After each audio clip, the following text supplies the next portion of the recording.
quiero hablar, hermanos, este tema que he titulado Vestidos como hijos del día.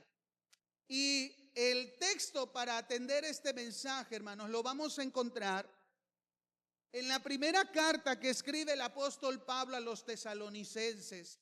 Yo le invito, lo puede leer aquí conmigo en la pantalla, pero también me gustaría que tuviera ahí su Biblia abierta, porque vamos a ver varios textos de la palabra, principalmente de esta primera carta del apóstol Pablo a los tesalonicenses. A través de este texto, hermanos, yo encuentro una palabra que me llama mucho la atención, y esa ha sido la palabra central para poder poner el título a este mensaje. Dice la palabra del Señor: pero nosotros, que somos del día, seamos sobrios, habiéndonos vestido con la coraza de fe y de amor y con la esperanza de salvación como yelmo. ¿Quiere leerlo conmigo fuerte, hermanos? Pero nosotros, que somos del día, seamos sobrios, habiéndonos vestido con la coraza de fe y de amor y con la esperanza de salvación como yelmo. En este texto hay una palabra, hermanos, que llama mi atención: vestimenta. Y ese es el tema central que quiero abordar en esta tarde. Pero no solamente hablarles de vestimenta como qué tipo de vestido tal vez la mente llega a pensar debo de vestirme. Quisiera iniciar hablando sobre la vestimenta y el código de vestimenta que debemos de utilizar para cualquier ocasión. Porque un código de vestimenta, hermano, nos permite tener un estándar correcto dependiendo el estilo, el lugar y la ocasión. Yo sé que no vamos al trabajo con short y playera. Hay un código de vestimenta que debe de ser el adecuado para un área de trabajo. Por eso hay un código referente al lugar, al estilo y a la ocasión. Para ser más específico, permítanme presentarle la siguiente diapositiva y ver qué tan correcto es este código vestimenta que hace poco pasó. ¿Ustedes han escuchado del premio Los Óscares, donde se premia lo mejor del cine? Y la mayoría de los artistas van con un código de vestimenta de gala. De hecho, hay una pasarela donde se observa el estilo, la moda, y se espera que todos los que asistan vayan de una manera elegante. Pero en la última vez que se celebró los Óscar, ustedes no sé si han visto, conozcan este personaje, que cuando la cámara lo enfocó, pues sabemos que este personaje, su estilo de vestimenta, su código de vestimenta es muy diferente al de los demás. Todos con traje, todos con vestidos de gala, y él con un suéter y con un short, porque ese es su estilo. Al final todo es parte de un programa, pero es una forma de burlarse o de señalar a alguien que su código de vestimenta es contrario a lo que se espera de acuerdo al lugar y a la ocasión. Teniendo en cuenta este ejemplo, yo les pregunto, amados hermanos, sabiendo que hay un código vestimenta de acuerdo a la ocasión, ¿usted cómo se vestiría para ir, por ejemplo, a una entrevista de trabajo? ¿Qué es lo más común o lo que debe de ser formal para poder ir y presentarse y dar una imagen correcta para poder ser contratado? Tal vez usted ya se está imaginando cómo debería de ser esa vestimenta correcta. Otro ejemplo, ¿cuál creen que debería de ser la vestimenta correcta si usted es invitado a una boda? Yo sé que no iría con short y chanclas a una boda, porque hay un código correcto que se establece que genera un estándar y comodidad en los que asisten. Otra pregunta, imagínese que usted se tiene que ver el día de mañana con la presidenta de la República. Yo sé que iría corriendo a mirar en el closet cuál sería la mejor ropa y la más apropiada para presentarse con una persona que tiene autoridad, como el caso de la presidenta de la República. Lo que les quiero señalar con estos ejemplos, hermanos, es que la vestimenta es parte esencial de la personalidad de cada uno como individuo. Pero también, hermanos, la vestimenta sirve para identificar acciones u oficios. No solamente muestra la personalidad, Por la vestimenta yo puedo entender a qué se encarga una persona. Pensemos por un ejemplo. Un doctor, su vestimenta clásica será una bata blanca. Un policía lo identificamos por su uniforme. Un soldado lo identificamos por su vestimenta que porta, un uniforme de soldado. Un bombero, ¿cómo lo identificamos? Por su uniforme. Así que ahora no solo quiero hablar de la vestimenta desde un aspecto de estilo y personalidad, sino que la vestimenta también sirve para entender el accionar de una persona. ¿Cuál es su oficio o de qué se encarga? Y pensando un poquito en el ejemplo del bombero y su vestimenta, un bombero tiene un uniforme no para verse bien, para verse elegante, para que la gente diga, oh, un bombero. El uniforme, su vestimenta, que es parte de él, que es parte de su oficio, también tiene una función. Porque está preparado con una tela especial que le permita al bombero moverse y al mismo tiempo resistir las altas temperaturas a las cuales se expone. Entonces aquí ya no vemos la vestimenta solo en cuestión de estilo o en cuestión de oficio, sino también lo vemos en cuestión de uso.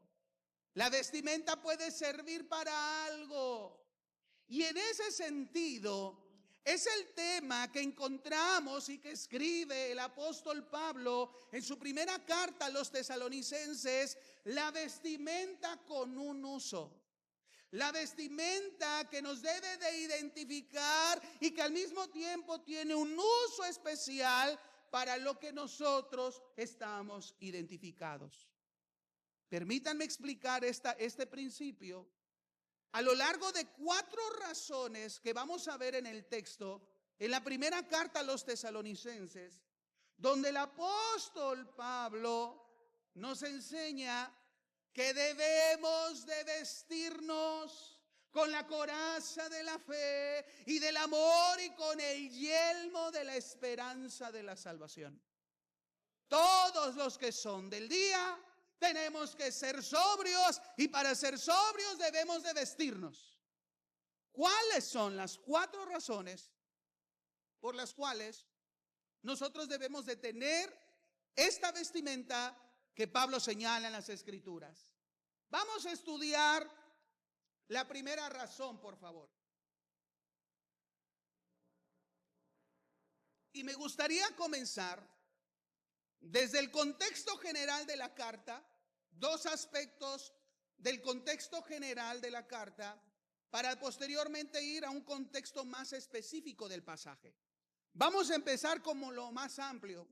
Y la primera razón que el apóstol Pablo da a la iglesia, a los tesalonicenses, de vestirse correctamente, de vestirse como hijos del día, es por la razón del segundo advenimiento de Cristo. Porque si algo característico tiene esta primera carta a los tesalonicenses, es que el tema central, hermanos, de esta carta es la venida del Señor. Constantemente Pablo está diciendo a la iglesia que Cristo vendrá por segunda vez. Pero todavía siendo más específicos en este tema central de la primera carta, Pablo lo que aborda en primera de Tesalonicenses es la vida cristiana que espera la segunda venida del Señor. Repito, el tema central de esta carta es la vida cristiana que espera la segunda venida del Señor. Por eso el propósito de Pablo al escribir esta carta era animar a los creyentes que se encontraban en Tesalónica a mantenerse firmes, a mantenerse fieles a pesar de las adversidades, a pesar de las pruebas, porque la iglesia está esperando el regreso de su Señor Jesucristo. Por eso Pablo escribe esta carta. Así como la iglesia de Tesalónica, también debe de ser nuestro propósito y nuestro interés, hermanos, esperar a Cristo nuestro Señor y Salvador. Yo le pregunto, iglesia, ¿está esperando el regreso de Jesús? ¿Está consciente que Jesús muy pronto volverá? ¿Está viviendo la vida cristiana en relación a la segunda venida de Cristo? Bueno, este es el tema de la carta. Pablo esto es lo que quiere hablar a la iglesia de tesalonicenses. Y si algo más característico, hermanos, tiene esta carta, es que en los 5 capítulos que los compone, ustedes lo van a ver, tengan abierta la Biblia en Primera de Tesalonicenses. En cada capítulo Pablo anuncia el regreso de Cristo. Habla algo sobre la venida del Señor.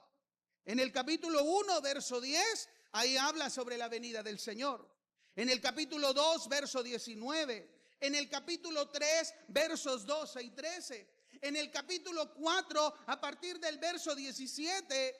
Y finalizamos en el capítulo 5, verso 23. En cada exhortación, en cada enseñanza, en cada línea de pensamiento, Pablo está pensando y está instruyendo a la iglesia que nuestro Señor volverá. Y esta idea de Pablo, plasmada en su carta, hermanos, es semejante a la enseñanza de Cristo. Es lo que Cristo le enseñó a los apóstoles y los apóstoles a la iglesia. Y por 2000 años la iglesia hemos escuchado y hemos predicado, y es necesario volver a predicar. Jesús viene pronto. Él volverá por su pueblo. Miren, hermanos, en la Biblia, en Lucas capítulo 12, verso 35, por favor.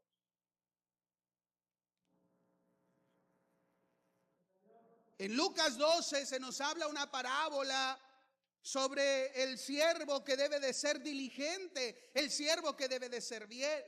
Y en la Reina Valera, Lucas capítulo 12, verso 35, dice el Señor: estén ceñidos vuestros lomos. ¿Ya lo identificó en su Biblia? Estén ceñidos vuestros lomos. Bueno, esta misma frase en la Nueva Traducción Viviente dice: estén vestidos. Miren cómo estamos asociando la palabra vestimenta, vestido, lo que Pablo está diciendo en Tesalónica y lo que Jesús enseñó en Jerusalén, lo que enseñó a sus discípulos sobre su venida. Estén ceñidos vuestros lomos, estén vestidos, listos para servir, y mantengan las lámparas encendidas. Y luego el versículo 40, ustedes también deben estar preparados todo el tiempo, porque el Hijo del Hombre vendrá cuando menos lo espere. Así que la primera razón, hermanos, que Pablo va a plantear en su carta es que estar vestido es sinónimo de estar preparado para la venida de Cristo. Estar vestido es sinónimo de estar preparado ante la venida del Señor. Ese es el tema central y es la primera razón que debemos de observar y entender en el texto. Segunda razón,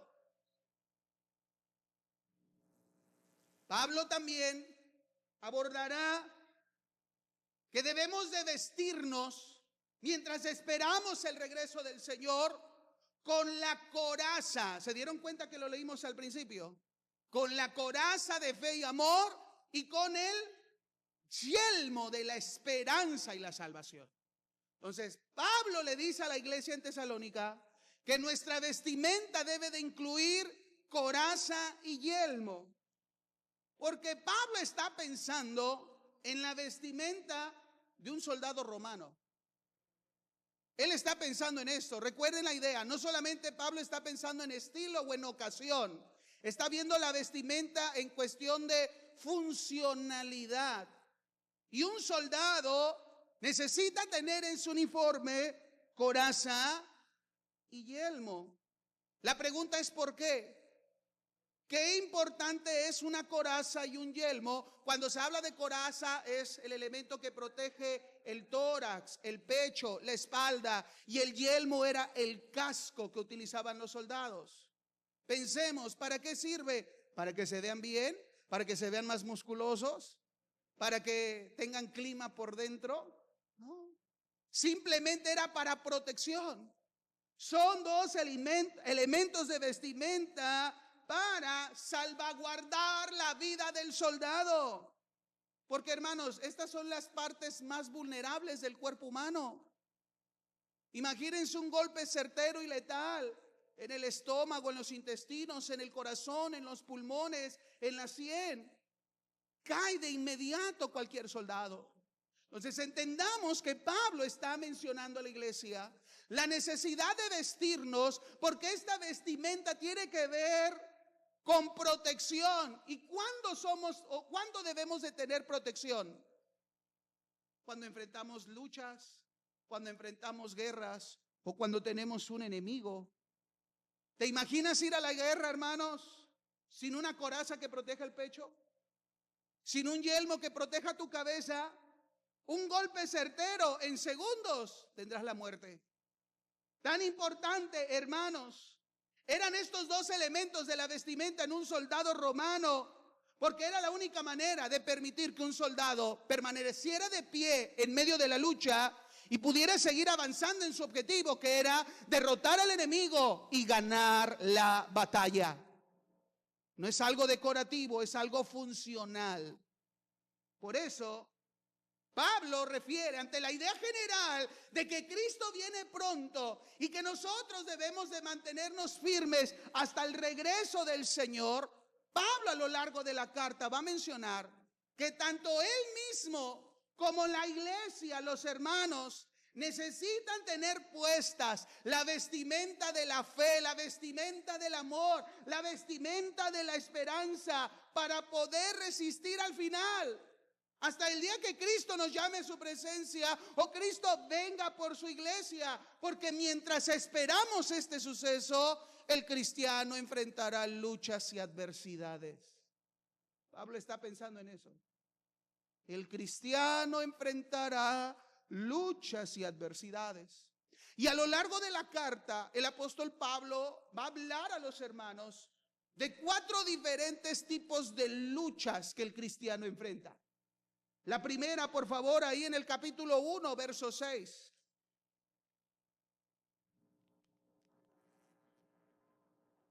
Y estas son las batallas que el cristiano enfrenta.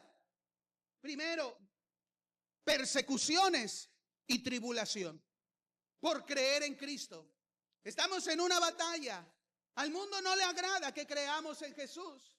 Y Pablo, al escribirle a los hermanos de Tesalónica, reconoce la manera en que ellos recibieron la palabra en medio de grande tribulación. ¿Ya vio esa frase? ¿Qué tribulación enfrentó Pablo y la iglesia cuando Pablo fue a predicar en Tesalónica? En Hechos capítulo 17 nos dice que cuando Pablo fue y fundó esta iglesia, hubo hombres judíos que se levantaron celosos para oprimir a la iglesia y se levantaron, y bajo ese alboroto en Tesalónica, Pablo tuvo que huir. Porque se enfrentó a una oposición. Pablo se fue, pero esa gente se quedó ahí en su ciudad. Y ellos seguían persiguiendo y hostigando a los cristianos. Hermanos en la fe, seguir a Cristo implica tener batallas por la fe.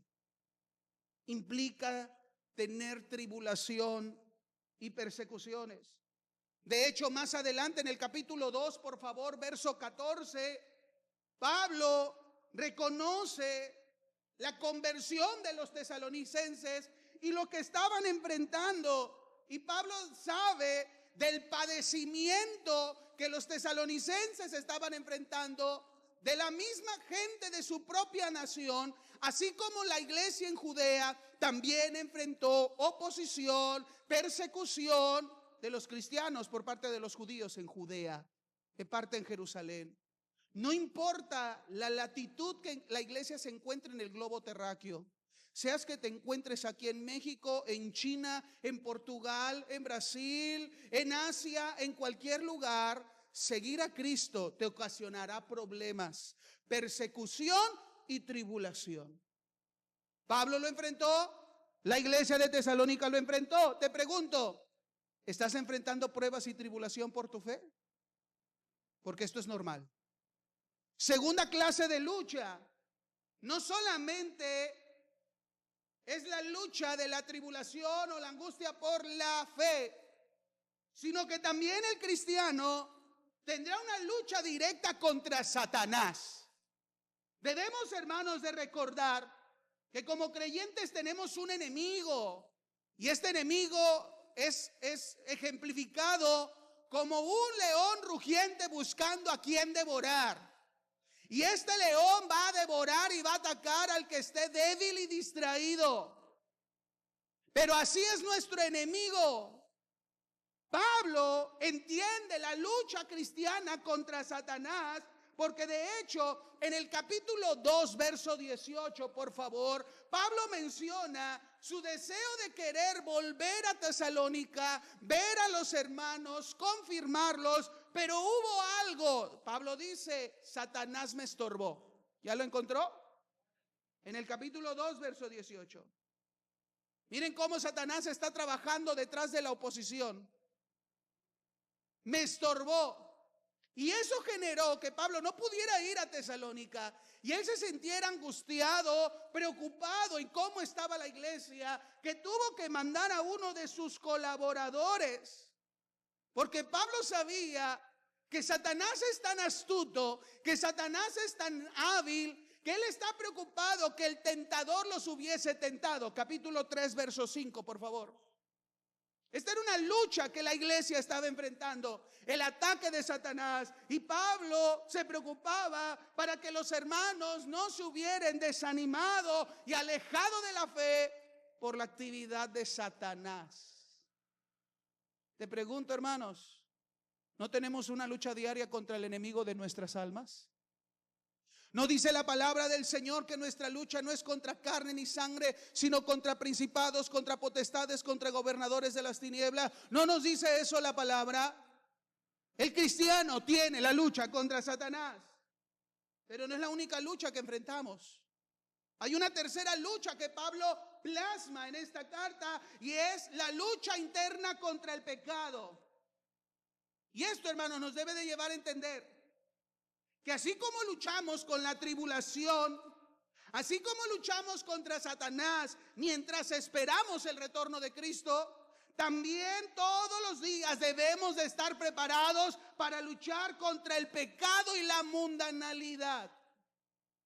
Y muchos podemos ser derrotados en esta área y debemos de tener cuidado, porque el cristiano también libra una batalla día tras día contra su carne, contra nuestros pensamientos, contra nuestros deseos. De hecho, Pablo en el capítulo 4, desde el verso 2 hasta el verso 7, exhorta a la iglesia mencionándoles que nosotros hemos sido llamados a una vida que debe de agradar a Dios, porque Dios no nos llamó a inmundicia, nos llamó a santificación, nos llamó a santidad. Y el cristiano debe de procurar que en su matrimonio, que con la familia, con la iglesia, con sus vecinos y con él mismo, tiene que vivir en santidad. Y el único enemigo de la santidad es nuestra propia carnalidad. Y todos los días tenemos que luchar contra nuestra carne, porque Dios no nos sacó y no nos llamó para seguir viviendo en el pecado, en la mundanalidad. Te pregunto, hermanos, ¿se necesitará fortalecerse para combatir contra nuestra carne y nuestros propios deseos? Todos los días, porque eso es una lucha diaria. Y la cuarta lucha que Pablo menciona en su carta, que los cristianos enfrentamos, es contra la tristeza y la desesperanza. En el capítulo 4, desde el verso 13 al 17, Pablo es informado que los hermanos de Tesalónica se sienten tristes, porque Cristo no viene y muchos están muriendo. Por eso dice los que duermen. Esta idea de dormir al inicio del capítulo 4 se refiere a creyentes que han muerto. No sabemos de qué murieron, pero podemos morir por enfermedad, podemos morir por vejez, podemos morir por un accidente. Cual sea la razón, los cristianos mueren. Y esto genera pesar, genera angustia, genera tristeza, genera desesperanza, genera ansiedad. Y Pablo sabe que la iglesia en ese momento se sienten así, tristes, desamparados, ansiosos, sin esperanza. Y Pablo les tiene que alentar a través de la doctrina del segundo advenimiento de Cristo, que tenemos promesa en Jesús, porque el día que Él venga, Los muertos en Cristo han de resucitar y luego nosotros, los que hayamos quedado, seremos arrebatados y juntamente estaremos con el Señor. Eso quiere decir que la iglesia perdió el enfoque y en un momento se sentían tristes, solos, sin esperanza y abandonados.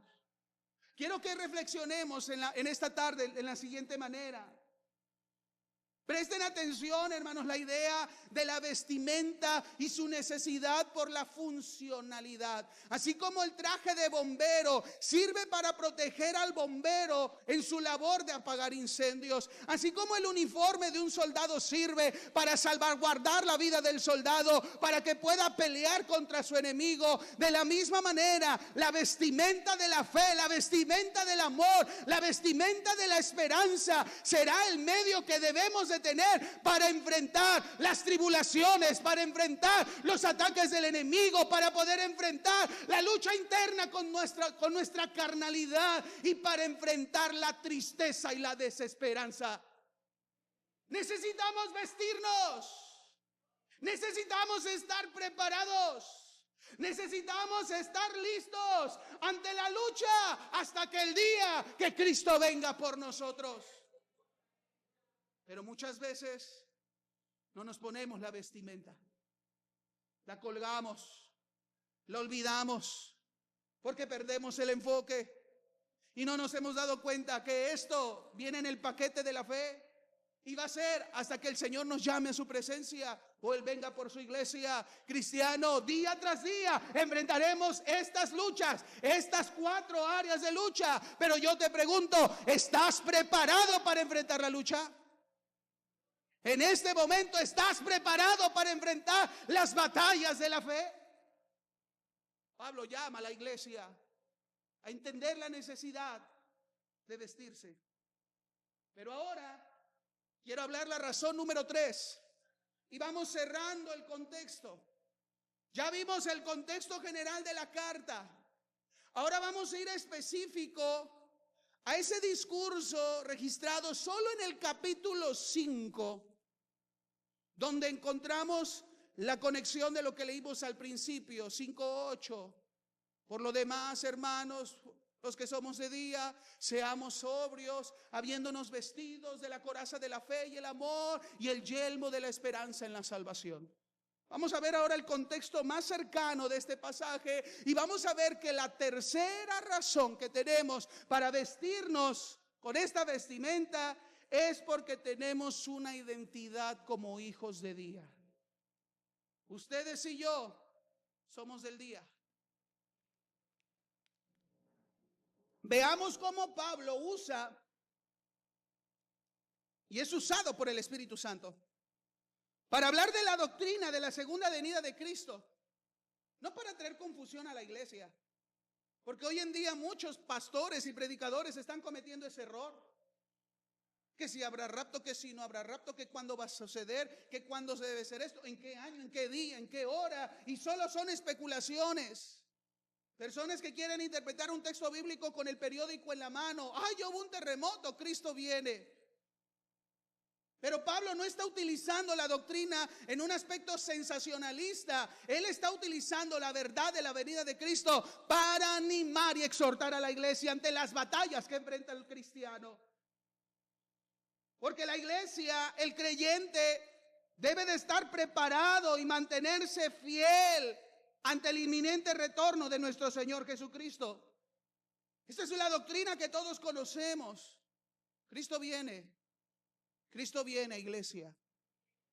Y todavía para entender mejor esta doctrina, y no solamente para entenderla, sino llevarla en la mente, en el corazón, de una manera tan fácil de recordar, porque si algo, hermanos, debemos de reconocer de nuestro Maestro, que es nuestro Señor Jesucristo, la capacidad a través del Espíritu de dar enseñanza y a través de parábolas, de elementos como el campo, el día, el labrador, la roca, elementos, hermanos, que todos podemos memorizar, que todos podemos conocer y comprender, y se nos ha quedado una idea del reino. De la misma manera, Pablo va a ilustrar una manera para tener mayor conciencia de esta verdad. Cristo viene pronto. ¿Cómo podemos tener una mejor y una mayor conciencia de esta verdad? Pablo usa la ilustración, hijos del día e hijos de la noche. Vea conmigo en 1 Tesalonicenses capítulo 5, versos 5 al 8, que en estos versos Pablo va a ilustrar para que en nuestra mente quede grabada la verdad de que Cristo viene por su iglesia y que debemos de ser fieles ante las luchas y batallas. Y para entenderlo usa la ilustración, hijos del día, hijos de la noche. ¿Qué quiere decir esto? ¿Por qué Pablo usa esta ilustración? Porque ante la verdad de la venida de Cristo solamente existen dos tipos de personas: los que esperan, anhelan y desean el regreso de su Señor y se preparan, y los que no, a los que no le importa, a los que no les llama la atención, a los que ignoran y dicen, eso es un cuento, eso no va a pasar, la vida es aquí, ¿cómo que Jesús va a volver? Solamente hay dos tipos de personas. Respecto a la venida del Señor, no hay tercer camino, no hay cuarta vía, ni término medio. O eres del día o eres de la noche. Quiero que empiece tu corazón a reflexionar por el poder de la palabra, qué tipo de persona eres ante la verdad de que Cristo viene. O eres del día o eres de la noche. No puedes decir soy del mediodía, soy del ocaso, soy de entre las 5 y 6. No podemos ser de ese horario. O somos del día o somos de la noche. ¿Qué significa los que son del día? Porque Pablo dice, por lo tanto, vosotros que son del día, sean sobrios, habiéndose vestido. ¿Quiénes son los del día? Bueno, los del día son todos aquellos que son de Cristo, que han creído en Cristo, que pasaron de muerte a vida, de las tinieblas a su luz admirable, que dejaron la vida de tinieblas, del pecado, y ahora viven a la luz del conocimiento de Cristo, gracias a la fe y al arrepentimiento. Los del día son los que esperan y están conscientes que su Señor viene pronto. Esos son los del día. Pero contrario, el contraste, lo contrario del día es los de noche. ¿Quiénes son?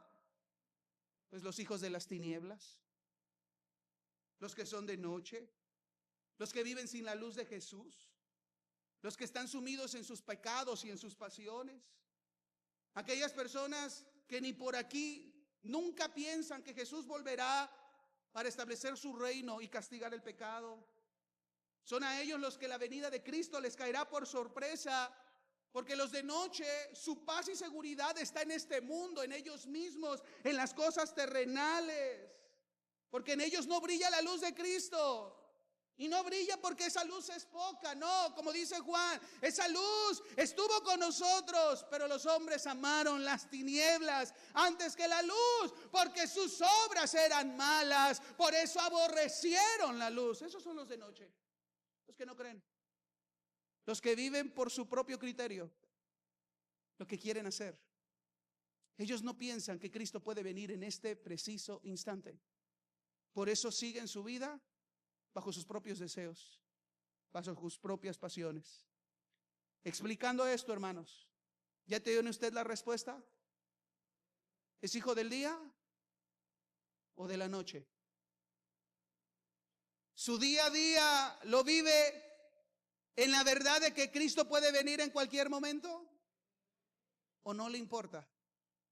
Solo le importa su paz y su seguridad. Solo le importa sus deseos, solo le importa sus planes, solo le importa sus motivaciones, solo le importa vivir aquí en la tierra ignorando la verdad divina que Cristo volverá pronto. Si usted es de día, si somos los del día, mire lo que Pablo les dice en el verso 6, por favor. Hay tres cosas que debemos de hacer si somos del día. Número 1, no duerma. Número 1, no duerma. Dígale al que tiene un lado, no te duermas. Pero despiértelo, porque de aquí veo que algunos ya me están diciendo sí a todo. ¿Qué es lo primero que tenemos que hacer? No duerma. Segundo, velemos.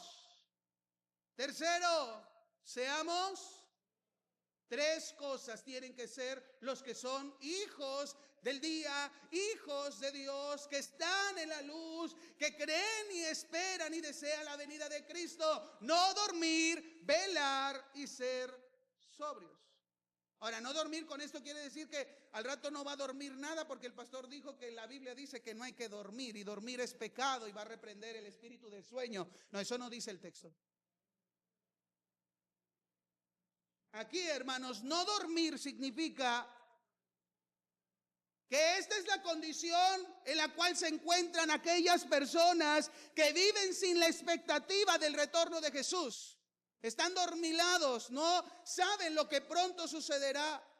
Tal vez usted espere con ansias Semana Santa porque usted ya está cansado, quiere playita, quiere vacaciones, quiere divertirse, porque su mente está en la expectativa de lo que usted desea. Cuando nuestra mentalidad debe de ser, en cualquier momento viene Cristo y debo de estar preparado para el retorno de Cristo. Con esto no te digo que es pecado tener vacaciones y salir. Los de noche, los que duermen, no están esperando eso. ¿Cuántos no ya están haciendo planes? Esta playita, cervecita, música, disfrutar, porque están dormidos. Porque no piensan que en cualquier momento Jesús vendrá y será lo peor para los que están durmiendo, que el Señor venga y los encuentre en ese estado. No dormir, hermanos, es como se encuentran los que están en la noche. Por eso lo contrario de dormir es velar. Y la palabra griega, el sentido original de velar, lo que Pablo dice es que es una persona que está de pie, firme, como un centinela, como una estatua. Miremos el mundo, todos están adormilados. Y algunos ya están pensando porque el mundial va a ser en México el siguiente año. Otros están pensando en todas las cosas terrenales que podemos pensar. Voy a lograr esto, voy a hacer esto, voy a esto. Están dormilados porque están de noche. Pero el de día está de pie. Está vigilante. ¿A qué? Esperando el regreso de su Señor Jesús. También los que están dormidos son aquellos los que han puesto su confianza de paz y seguridad en el mundo y no en el Señor.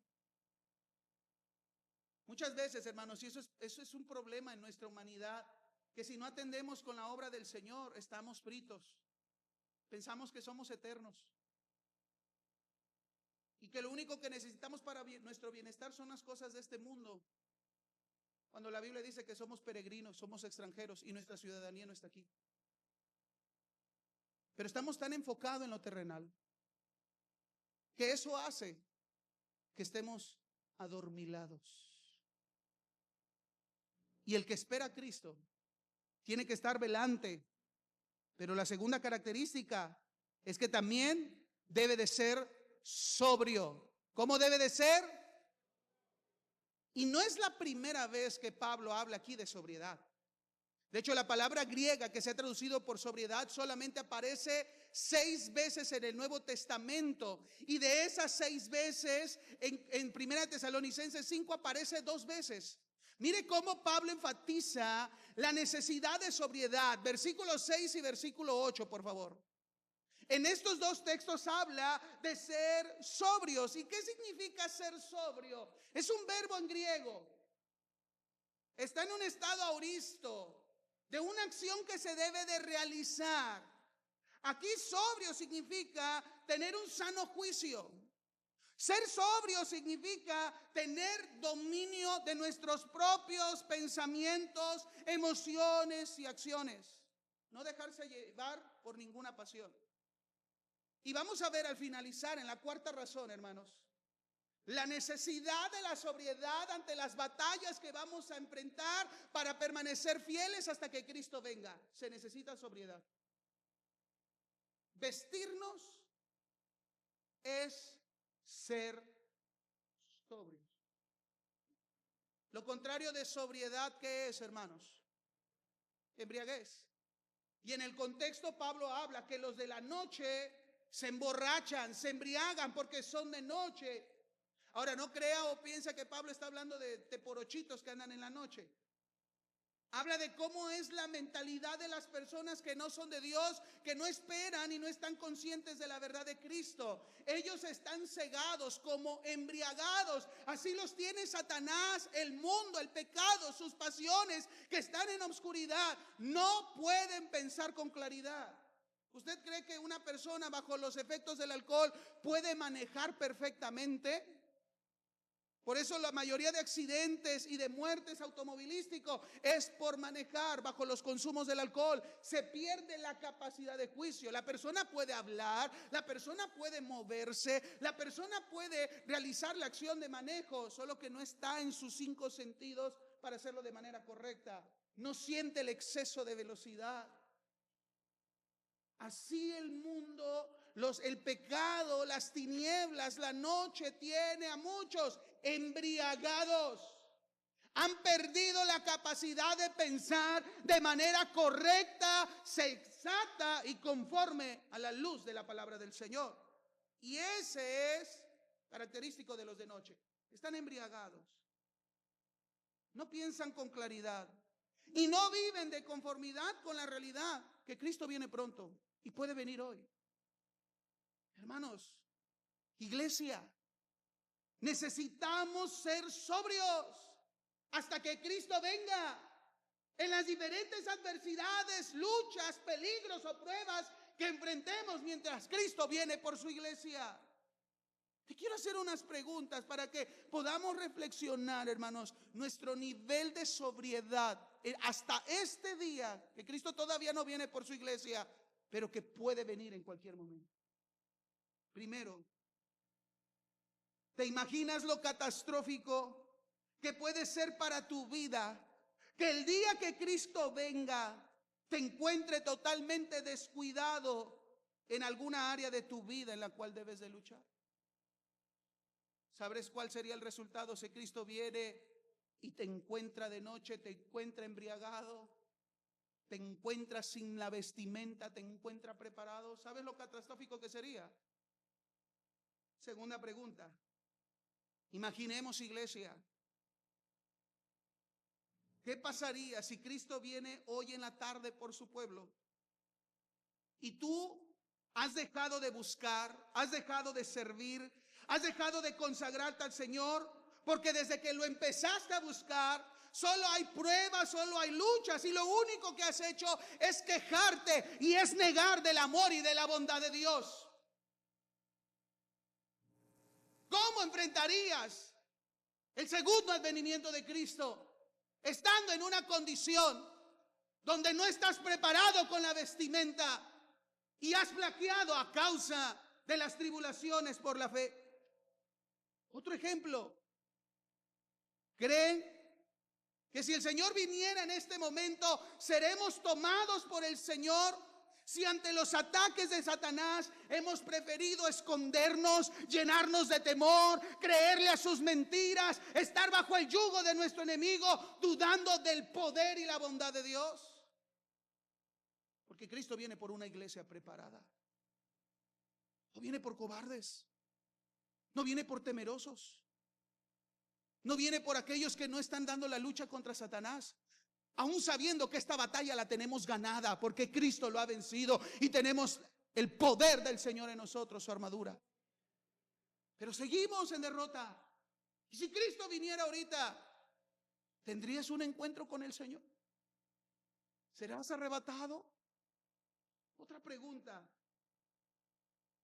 Si en este preciso momento el Señor viniera y te encontrara derrotado porque has caído ante la lucha contra tu pecado y tu carne, sumido en la mundanalidad del mundo, dominado por tu carne, porque en tu ser, en tu interior, hay pensamientos y sentimientos de odio, de enemistad, de celos, de pleito con alguien. Estás hablando mal de tu prójimo, alimentando los deseos carnales, la lujuria y los desenfrenos. ¿Crees que seremos librados de la ira del Señor? Por eso, hermanos, creo que en los 40 minutos que llevo hablando, lo mejor que nos ha podido pasar es que Cristo no haya venido en estos 40 minutos, si no estamos vestidos correctamente. Porque si el Señor hubiera venido durante estos 40 minutos y nosotros estábamos viviendo de noche, embriagados en la noche, créanme que habría muchas bancas llenas y otros habrán ido con el Señor. Te pregunto, si Cristo viene en este preciso momento, donde lo único que hay en tu mente y corazón es tristeza, desesperación porque ya no sabes cómo salir de tu problema, dudando si Dios te ayudará, dudando si Dios te va a responder la oración.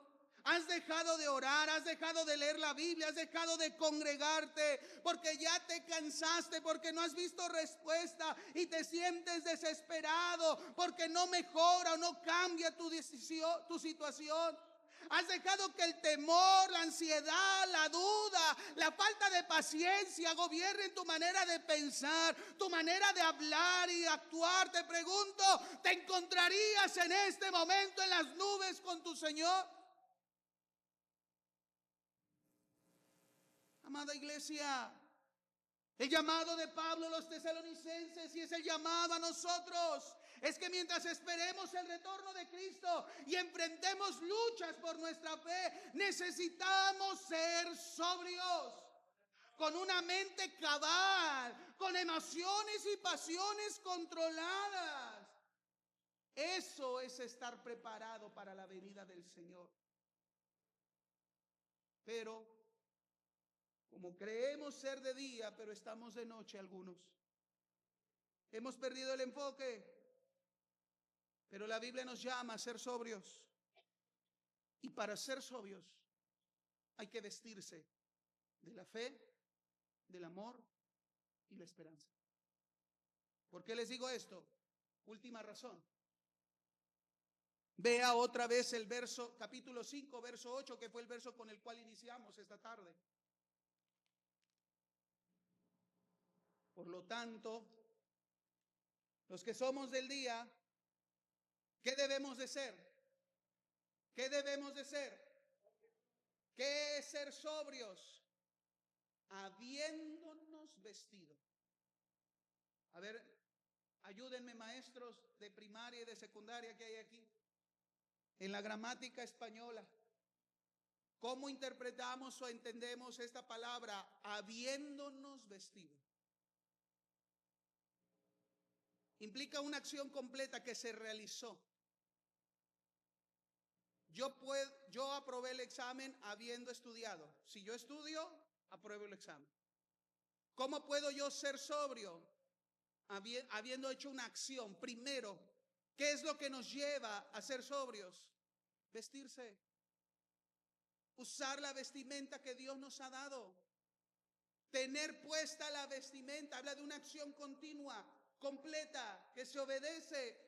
El vestirnos con la coraza de la fe y el amor, y el vestirnos con el yelmo de la esperanza en la salvación, hermanos, es lo que nos va a permitir ser sobrios. Estar en nuestros 5 sentidos. Esto nos muestra que si somos hijos del día, debemos de ser sobrios. Y sí o sí, la única manera de ser sobrios es si nos habiéndonos vestido. Eso quiere decir, hermanos, que estas 3 virtudes deben ser característicos de nuestra vida cristiana: fe, amor y esperanza. ¿No lo cantamos en un corito? Viva la fe, viva la esperanza, viva el amor. Se oye muy bonito en corito. Nos podemos gozar mucho con ese corito.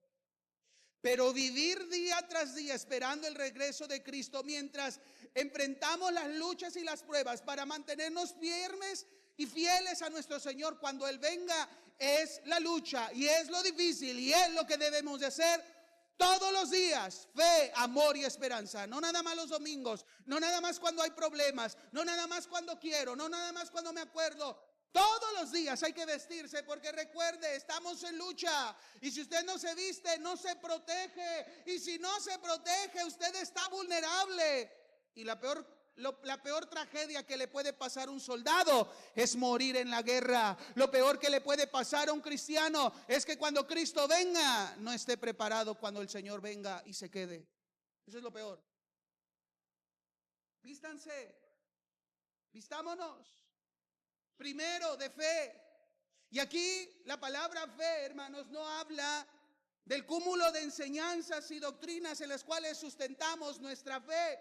La doctrina de Cristo no habla de esa clase de fe. Aquí lo que Pablo está hablando es la virtud de una plena confianza en Dios. Confiar plenamente en quién es Él, en sus atributos, en su poder, en su palabra. Es la clase de fe y confianza que descansa y se siente seguro en Dios. Te pregunto, ¿cómo estamos en fe hoy en día? ¿Cómo está su fe, hermanos? Ay, pastor, ya no sé qué hacer. Ya estoy cansado. Ya esta situación no va a resolverse. Ya este problema me arrebasó. Yo estoy viendo la fe de muchos con las palabras que usan, con el semblante que tienen, con la cara que ponen, con los gestos que hacen. Eso se observa, hermanos. Eso es visible.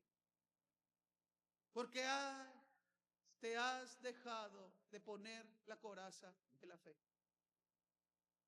Cuando una persona no se pone la coraza de la fe, eso quiere decir que está confiando más en otras cosas que no es Dios. Y eso, hermanos, es idolatría. Tú te sientes seguro en este mundo mientras hay dinero y trabajo y salud. Pero en esta vida no te va a rendir el dinero, no te va a alcanzar el tiempo, te va a faltar la salud. Y cuando nos falta, Dios nos prueba para que nuestra fe sea fortalecida, genuina y únicamente en Él. Pero muchos dejan de creer y se desaniman, se desboronan y dejan de buscar a Dios porque les falta la fe. Les falta confiar en Dios. Aunque esté enfermo, sé que Dios está conmigo, sé que Dios me va a ayudar, sé que Dios tiene poder para levantarme. Y si aún así no lo hiciere, mi corazón descansa y confía en Él. Esa es la plena confianza que debemos de tener, porque la Biblia dice, y Dios nos ha regalado un capítulo entero para hablarnos de la fe, Hebreos capítulo 11. Y la Biblia nos dice que sin fe es imposible agradar a Dios. ¿Cómo quieres ver respuesta? ¿Cómo quieres ver la ayuda si con tu actitud y tus pensamientos no estás agradando a Dios porque no tienes fe? ¿Tienes fe en la fe?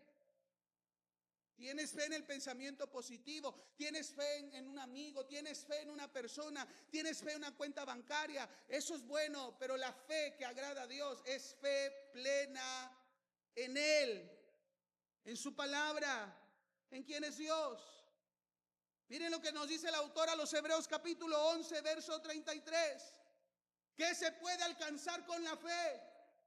Porque por la fe, hombres y mujeres de Dios conquistaron reinos, hicieron justicia, alcanzaron promesas, taparon boca de leones, apagaron fuegos impetuosos, evitaron filo de espada, sacaron fuerza de debilidad, se hicieron fuertes en batalla gracias a la fe en Dios. Oh, ya no puedo, te falta fe, ya no sé, ponte la fe como corazón. Vas a ver cómo el Señor obra en tu corazón. Pero ahora, hermanos, la fe que nos habla el autor a los Hebreos, no solamente una fe de conquista, no solamente es una fe que hace mover montañas.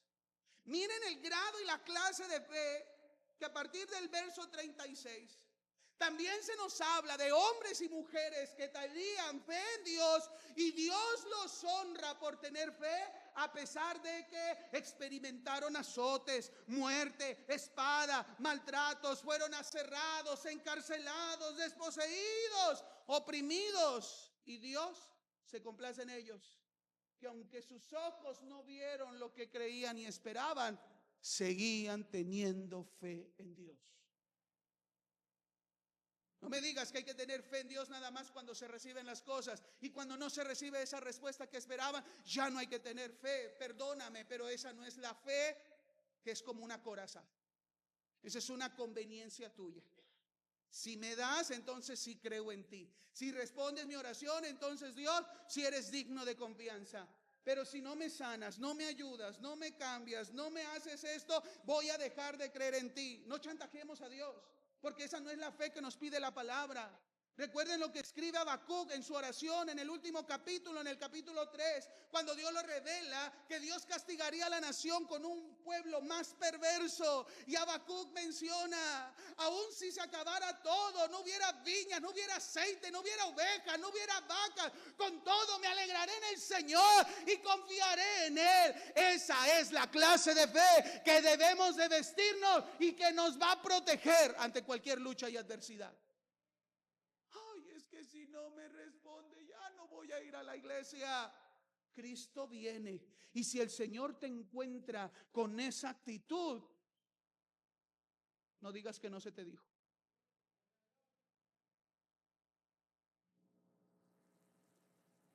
Amor es el segundo elemento. Así como la fe protege el corazón, el amor también. Hermanos, amemos a Dios. Amemos su obra, amemos su palabra, amemos su iglesia, amémonos los unos a los otros, amemos a nuestros enemigos y amemos su venida. No dudes del amor de Dios, porque eso el enemigo es lo primero que nos va a hacer creer. Dios te dejó, Dios te abandonó, no te va a ayudar, y empiezas a dudar del amor de Dios. Hermanos, el amor de Dios es tan profundo, es tan alto, es tan ancho, es tan grande. No lo podemos comprender, pero lo que sí puedo saber es que Dios me ama ante cualquier circunstancia. Nada me separa del amor de Cristo. ¿Qué dice Pablo? Ni el peligro, ni la espada, ni las preocupaciones del presente, ni aún los poderes de las tinieblas. Sobre todas estas cosas soy más que vencedor, porque sé que el amor de Dios es tan grande que un indigno pecador como lo soy yo ha sido perdonado por su gracia a través del sacrificio de Cristo. Si Él me ha dado la mayor prueba de amor, sé que puedo morir enfermo, sé que puedo morir pobre, sé que puedo morir y estar en las peores condiciones, pero si el día que Cristo venga, yo voy a ir con Él y estaré por siempre con Él, y tengo una herencia con Él, y mi cuerpo será transformado, porque ese es el cumplimiento de su victoria. Hay que amar esto, hermanos. Hay que dudar del amor de Dios, porque en la medida que dudes del amor y dejes de amar, te vuelves de la noche. Porque ¿cuál es la característica principal de los que son de la noche? ¿Cuál es la característica principal de este mundo? El egoísmo. La gente sin Cristo no ama, y tú piensas que es amor. La gente de allá afuera sin Dios realmente ama. Aquí no, allá afuera sí. Nadie puede amar si no ha conocido a Dios. El mundo no te puede ofrecer amor. Esa es la embriaguez. Te hace creer, pensar que el mundo ama, que la gente que no tiene temor de Dios y no vive bajo la expectativa del regreso de Cristo realmente ama. Eso no es amor. Tenemos el verdadero amor. Y en esto Dios ha mostrado su amor, en que siendo aún pecadores, Cristo murió por nosotros. ¿Tienes más duda? Miren cómo la fe y el amor están protegiendo mi corazón. La fe como un escudo, dice Pablo en Efesios capítulo 6, para apagar los dardos del enemigo. El amor para proteger mi corazón. Nada me va a hacer dudar del amor de Dios, aunque no tenga un peso, aunque mi resultado médico sea el peor, aunque mi condición sea la peor. Esto no me hará dudar del grande amor de Dios. Eso es vestirse de la coraza de fe y amor. Y tercer y último elemento, la esperanza. La esperanza, amados hermanos, como un yelmo, el casco que protege la mente. Pablo entiende que la principal batalla, hermanos, que va a costar nuestra vida espiritual está en la mente y en el corazón humano. Es en la mente y en las emociones. Por eso necesitamos ser sobrios, porque la falta de sobriedad es pensar de manera equivocada y es sentir de manera desproporcionada. Hay que proteger mente y corazón. ¿Y cómo protegemos la mente? Ante la batalla, donde el enemigo de nuestras almas nos quiere hacer dudar, nos quiere sentir abrumados, nos quiere confundir, porque hermano, Satanás sabe que si a los del día los confunde, si a los que son del día los distrae, los que son del día los hace sentirse embriagados, cuando Cristo venga, tú no estarás preparado. Eso es lo que él quiere. Eso es lo que quiere el enemigo. Que en esa final trompeta tú no seas reconocido digno. Por eso él, todos los días, hermano, Satanás no va a descansar. Tal vez nosotros tomemos un tiempo, vacaciones, pero él no va a tomar vacaciones. Él no va a descansar. Él tiene una meta. O hasta que éste se muera, o Jesús cumpla su promesa.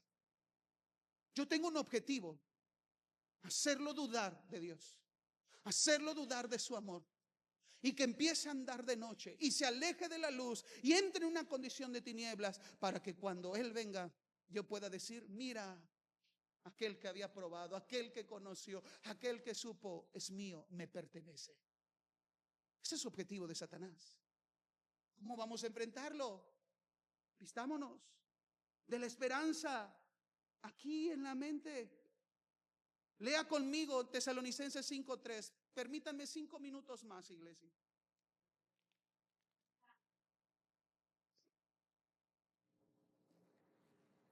Así piensan los de noche, los que son de la noche, que cuando digan paz y seguridad, ¿qué va a suceder?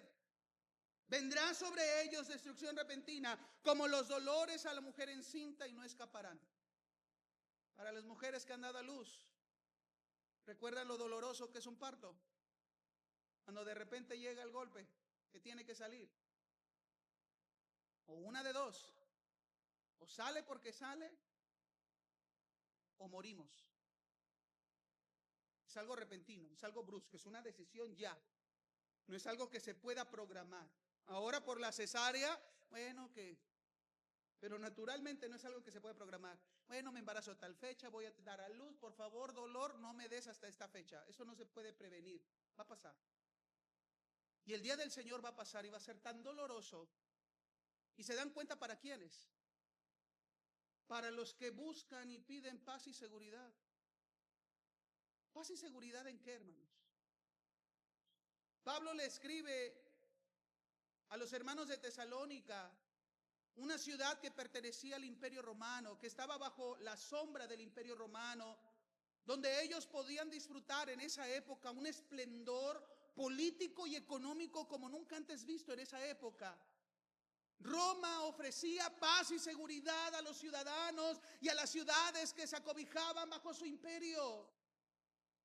Y ellos creían que su paz y su seguridad dependía y estaba aquí en la tierra.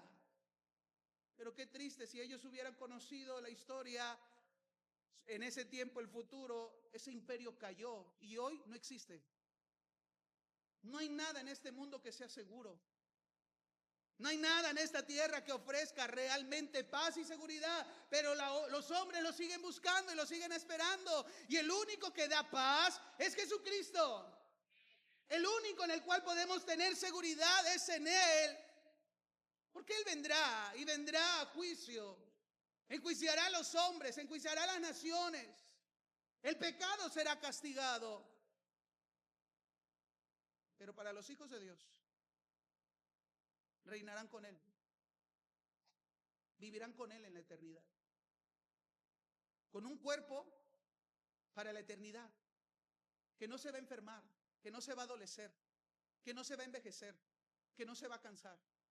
Un cuerpo que va a poder soportar y disfrutar estar frente a la presencia y la gloria de su Creador, de su Padre, de su Señor y Salvador. Tendrá una morada celestial tan hermosa. No, hombre, la casa de Infonavit aquí no es nada comparada a la mansión que tendremos en el Señor. en la nueva Jerusalén, en los cielos nuevos y tierra nueva. Herencia tenemos en Cristo. ¿Saben lo que les estoy diciendo? La esperanza que tenemos en Cristo. Y a ella nos debemos de aferrar.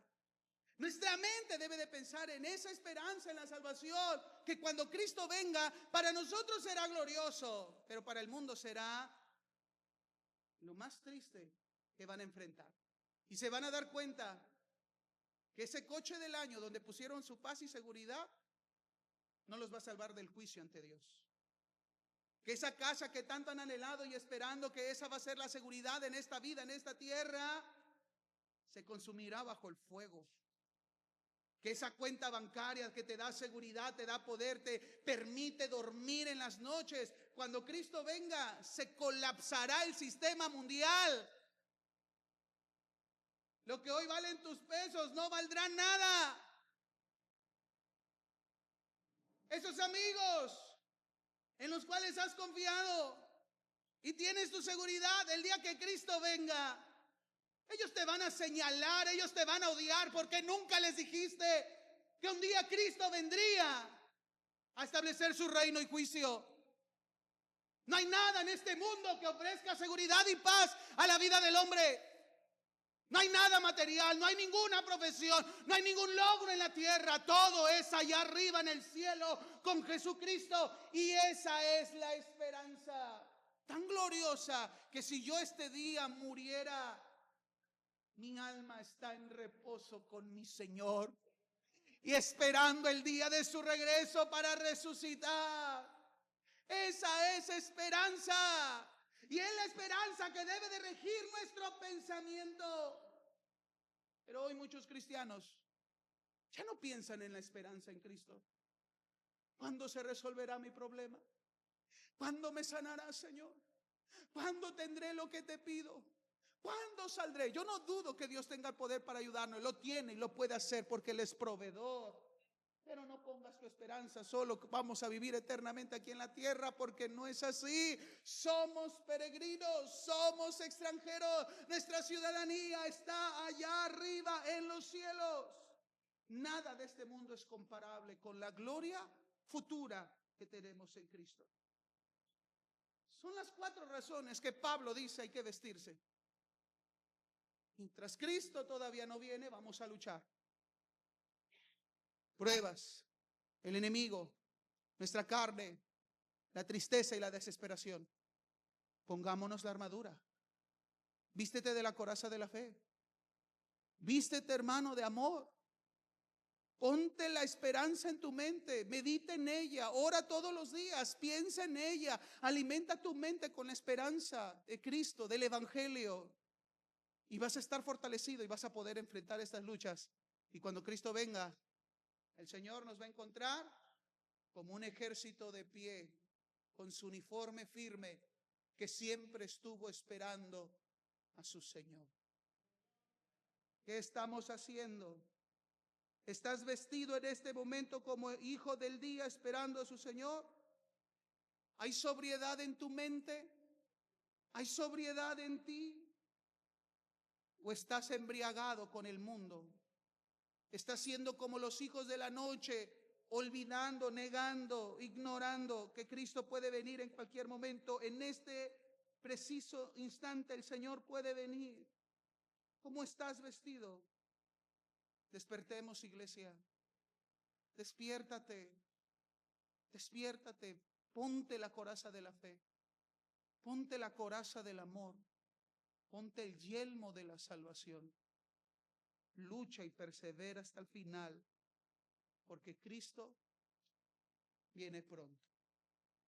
Te invito a que estés de pie.